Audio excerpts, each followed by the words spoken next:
One of the most celebrated inventions of the 20th century was the pill, which paved the way for a lot of things, including additional contraception options for women and women's ability to delay pregnancy and childbirth, which effectively gave women an opportunity, for the first time in human history, to control their biology. Women's ability to control their biology led to a couple of positives and negatives, based on how you look at it.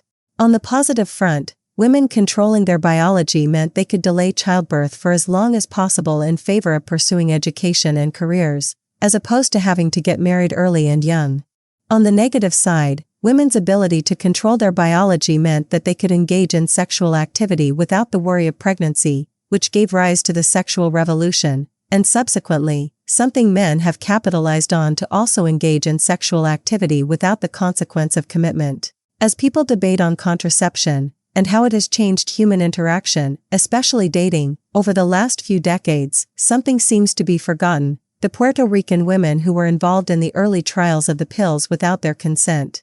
A lot of Puerto Rican women were involved in the initial trials of the pills in the 1930s, even though they weren't informed of their involvement. Part of the choice of the women was the fact that Puerto Rico was an American territory. There was an extensive network of birth control clinics as abortion was not outlawed. The women were less educated, and for the eugenics or population control, these were racial minorities.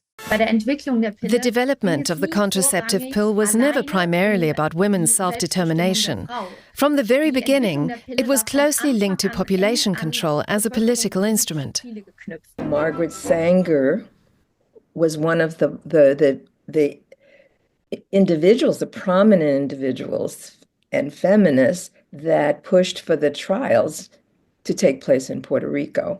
They were supposed to take place in India, but they decided, because Puerto Rico was a colony of the United States, a territory of the United States, that it would be easier. Puerto Rico was seen as the ideal testing ground. The island was considered to be overpopulated. As early as 1937, sterilization was propagated there as a solution for too many children. The target group was poor women of color. It was precisely these women who became test subjects for the pill.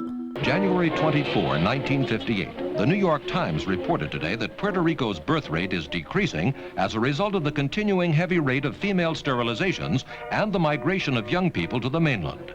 The rate of sterilization ranges from 10% to 42%. 42% of the women working in one factory outside San Juan were found to have been sterilized.